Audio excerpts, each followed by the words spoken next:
What changes when we think about ourselves as the result of our ancestors' choices? We dig into those choices, especially around assimilation. This is Jews Talk Racial Justice with April and Tracie, a weekly show hosted by April Baskin and Tracie Decker. In a complex world, change takes courage. Wholehearted relationships can keep us accountable. So April, I did a guided meditation on Insight Timer today, and it was one that he worked through the 5 elements and had you like repeat some affirmations. And when he got to the one about the ether, like I had to be like, Tracie, you're thinking, because I was thinking about you. The affirmation was, the universe has made me unique, and I will not allow my fears to make me standard.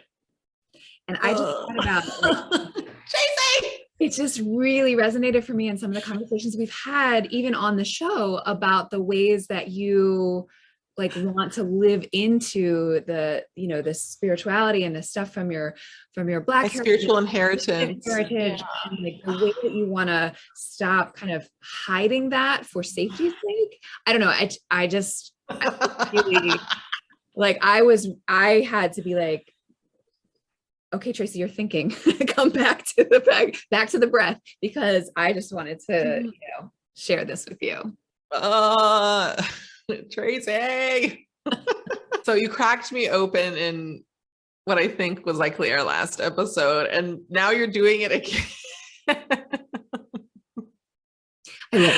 Which is what I've asked for spiritually, and I think it's awesome that if someone is going to be doing this, that it's a beloved friend and partner.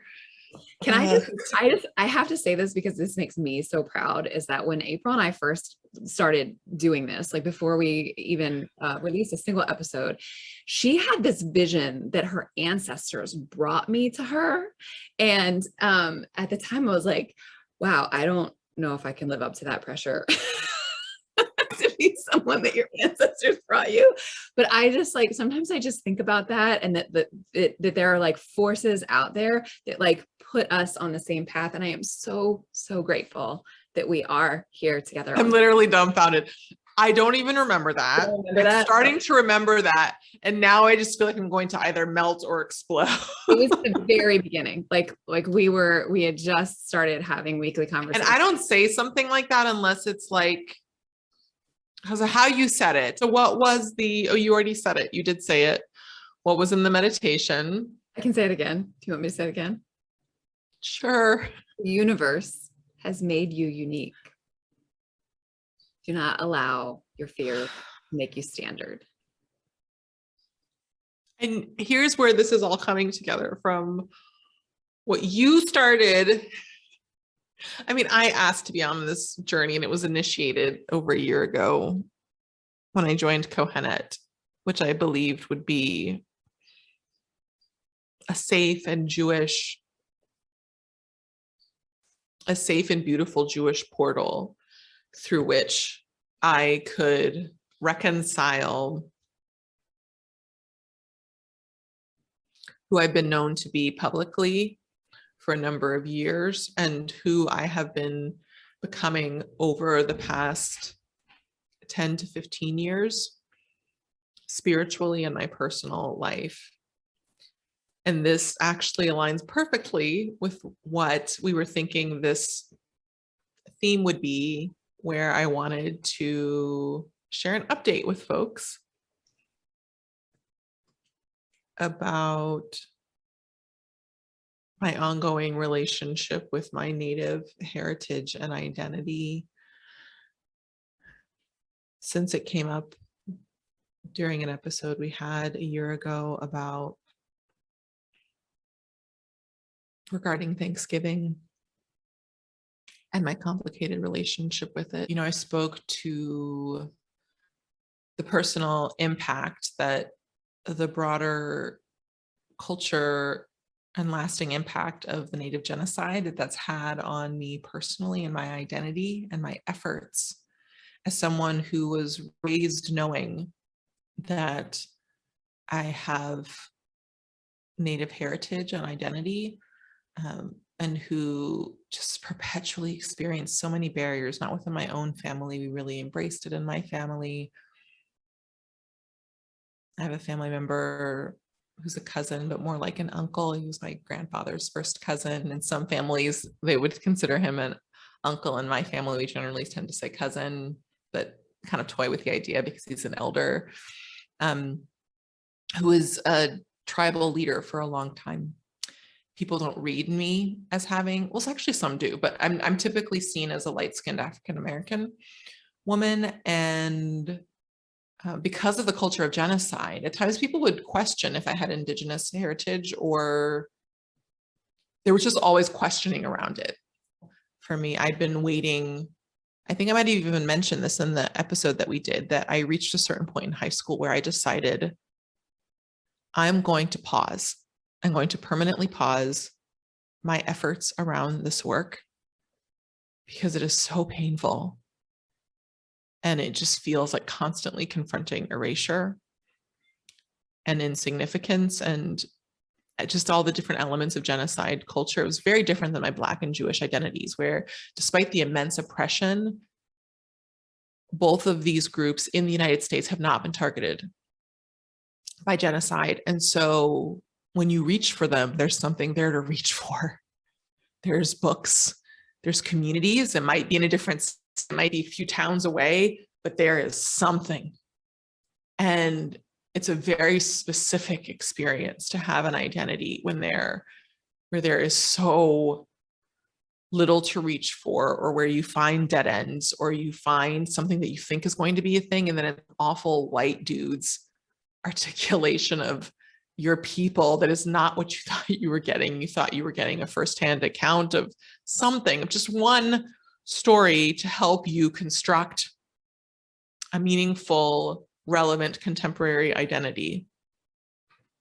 And so I decided and wait until a time later in my life. And I envisioned it being around this time, like I thought it was going to be in like a couple decades.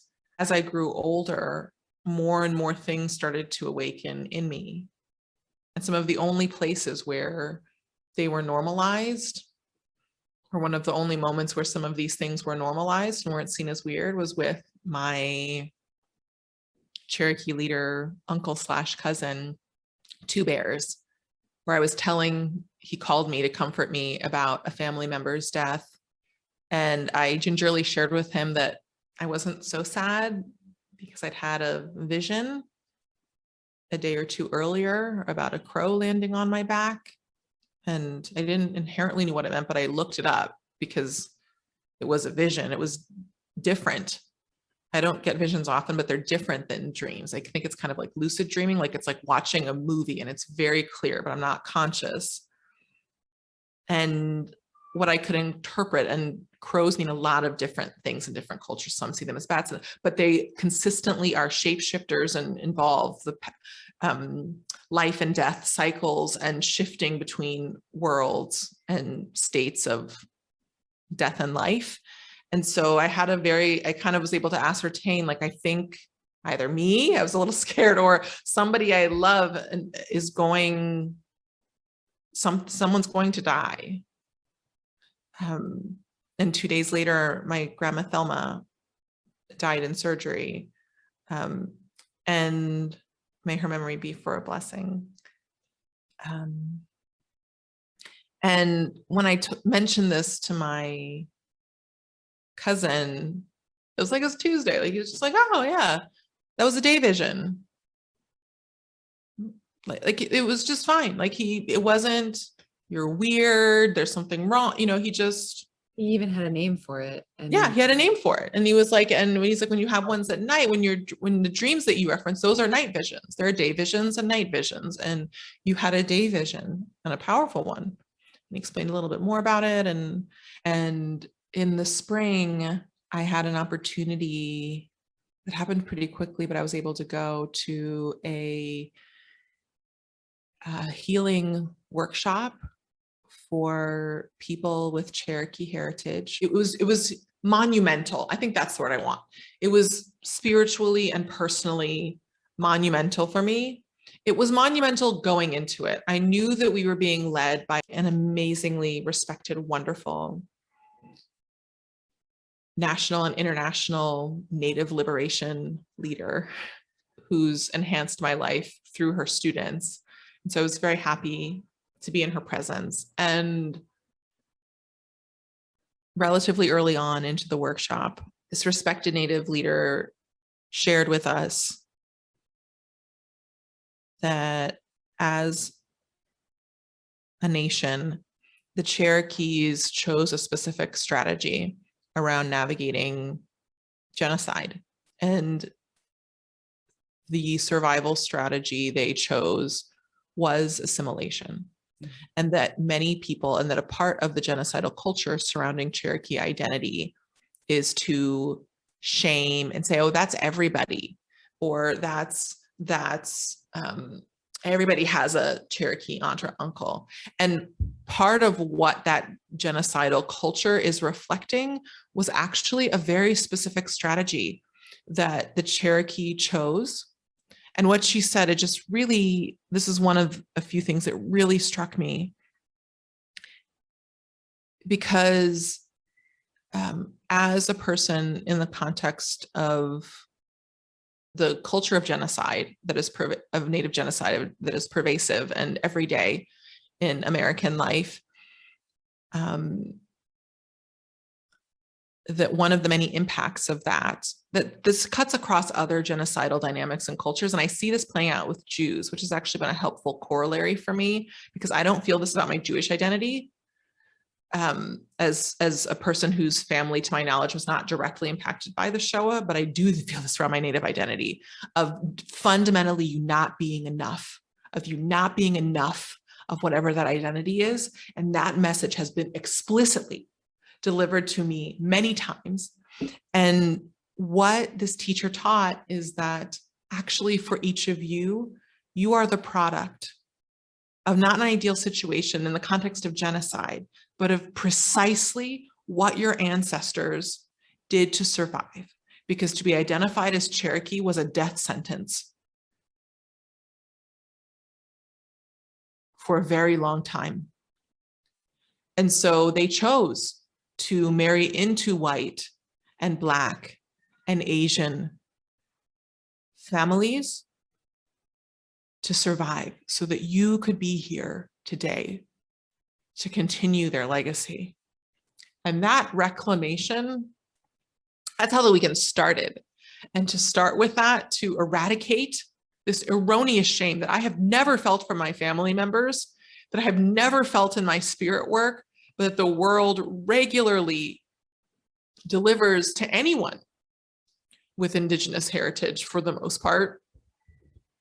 It helped to contradict that and help to recenter in the same ways that there was enough resource in my life or my Black and Jewish identity, that even though there was hatred from the world, I had enough resource to be rooted in my family and that identity and that narrative. When you first came back from the workshop, you shared that with me, and you talked about sort of like you are the product. You are, I think you said it as that you had been told that you are what your ancestors planned. Like you are the way your ancestors planned this and dreamed it, and it was a specific strategy. Yeah. And I sat with that too in my own journey. We talked about on the show. Well, we talked about on the show that I do have a Native ancestor who also, at least according to family lore, was Cherokee. So it was my grandmother's grandmother on my non-Jewish side.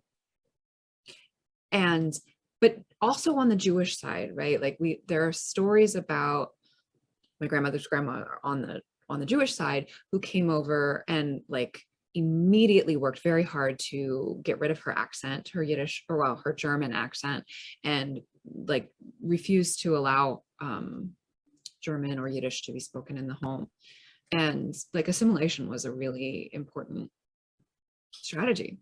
And a survival strategy. And I think today, looking back, for those of us who have sort of that Jewish assimilation story in America, there's corollaries there, and there's lessons. And what it did for me, I mean, I was enjoying the Right. energy that you Yeah, but you're also, but what it did for me was open Yeah. channels to compassion for my ancestors who chose Yeah. assimilation that I didn't even realize had been closed. I had been judging them for choosing assimilation, both the native one and the Jewish ones, without even realizing I was judging them. Like it was so buried, it was so deep and internalized that like, well, I wouldn't make that choice. That I'm not even sure I fully recognized it until you started talking about like the survival strategy that it was. And that just opened a channel for compassion and nuance that I had been completely closed to. And so I want to thank you for that. Yeah. Yeah, you're so welcome. And so there are a lot of different things, but some of the key takeaways I had from it besides that was someone in one of the support group circles talked about having chronic confusion. And as they spoke about this, I was like, I totally have that. I totally have that. So much so that a day later at the virtual gathering, it hit me one morning because throughout the workshop, the leader was saying that there's a lot of confusion. And because the Cherokees were such a large nation, it's the assimilation, the racist genocidal assimilation culture is extra strong, saying like, well, oh, everybody says that. Well, because lots of the everybody do have Cherokee heritage, because that was, but also, and how far back it goes, but she was encouraging us to do the research, go back to the lands of your people, look into the register. Some of it's online. Look at the Dawes rolls. There are specific governmental roles and moments in history that didn't capture everyone, but captured a lot of the Cherokee folks. Look those up, see if they align with parts of your family tree, and do the work. And it's okay if ultimately you find out that it isn't there, or if it is, but take the time. If this is something that's important, it's important as a part of our coming home. And as she was saying all of this, I was like, yeah, I need to do the research. Like, yeah, I need to find this, and maybe it isn't true. And it wasn't until the next morning when I actually had to go into my email and find it, that this is how strong and powerful the culture of genocide and erasure is today, contemporarily, that it's so thick that it allowed me to somehow know in part of my mind and also forget that I am literally a registered member of a federally recognized tribe, because my dad did all this work and my family has been clear about the story, and that I have a family member who for years, maybe even decades, was the Red Chief of the Cherokee Council of New Jersey. Like, I have, like, but the oppression is so thick that I forgot what I know, because I've been told so much that it's not true, that you are nothing, that you are not Native, that it's a lie, that you never existed. The last time that I remember it, although it wasn't the last time, was when I was in college. And I think I shared this with you, where a Black guy who I respected and still do, and he's like, girl, you're not Native. Like, it happens all the time. And he's someone with a relatively liberatory mindset. Obviously, he had work to do on that front, right? But it silenced me in that moment. It was just, and in that space around multiracial heritage, right? It's just constant. So that was a huge breakthrough for me of like, I actually don't need to, I am Cherokee, Chickasaw, and Choctaw.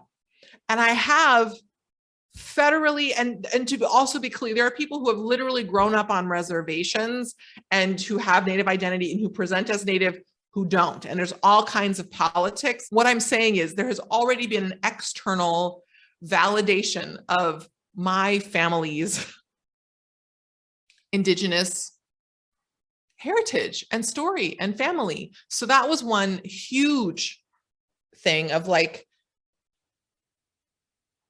of clearing that, and also being aware that because things don't just heal overnight, of also, I now am aware that there is chronic confusion that I have, and interestingly, I have a great corollary because I have always noticed this. I didn't think of it as being tied to genocide, but it makes sense as I've learned about this. I've always noticed this among a lot of my Jewish friends, that they never feel Jewish enough. And I've always worked to proactively contradict that.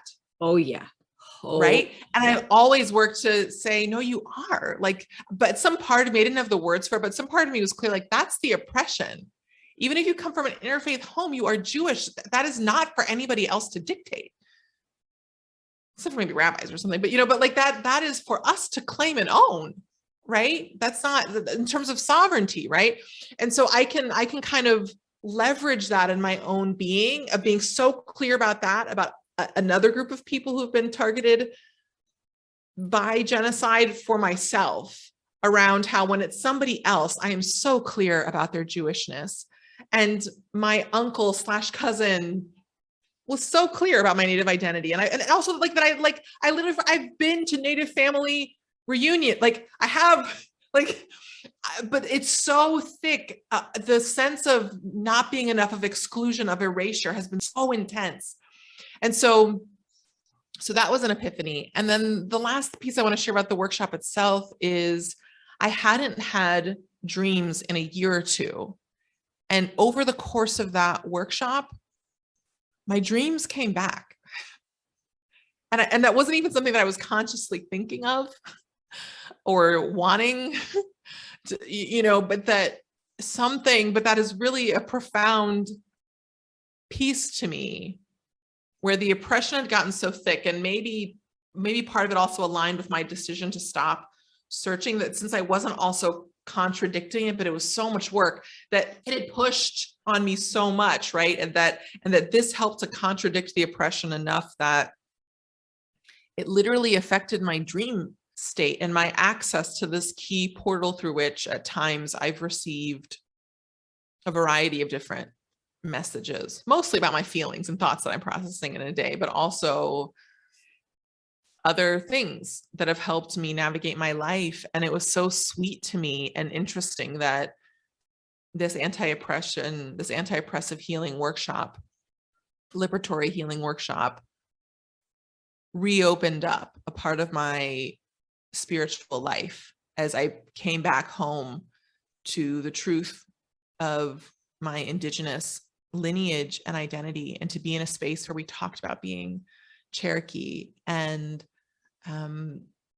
discussing our Cherokee identity, and noticing, which was actually true, that in this community that I'm a part of, this was the most beautiful workshop I'd ever attended. And not because of the content, but in terms of the organization, in terms of people being kind and caring for each other, and someone naming that as being Cherokee, and having something in my life that I could look to that was real and living and intimate, and be like, yeah, I can see that. I've never been to a workshop in this community that was this well coordinated, that was this kind. And I've been to a lot of great workshops. And of course, that would be tied to the lineage that still lives in us, that we still carry, some of which we own. Some of us, like myself, are still coming into having full ownership of.